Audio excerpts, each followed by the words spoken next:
ভগবান, কি নোংরা করে রেখেছি সব। হাই কপাল, ঘুম থেকে উঠে এইসব নোংরা দেখছি। দিদি 10টা বাজে উঠবে, উঠে দেখাবে নোংরা। এই কাজগুলো করতে হয় না? আর করতে পারবো না। এই করেছি সেই করেছি, আর কত করবো? এই যে মাছ করবো, এই করবো সেই করবো, আর করতে পারবো না। করো এবার, করো কটের দিদি, এবার করো।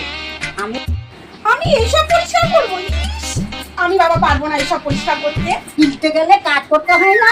এত কিছু করবো, এবার নাও পরিষ্কার করো। তুমি কি আমার কফিটা হয়েছে কি? তাড়াতাড়ি কফিটা দাও, আমি এখন কফি খাবো। আমি এইসব আমি গেলাম, আমি ঘরে চলে গেলাম, আমি পারবো না। আমি বিছানায় গেলাম, আমার কফিটা দিয়ে যাবে। আমি বলে কফি দিয়ে আসবো? এই আজকালকার বউ যে কি যুগ আসলো বাবা। আমি কাজও করবো, আবার চা কফি দিয়ে আসবো? পারবো না বাবা, আমি ওইসব পারবো না।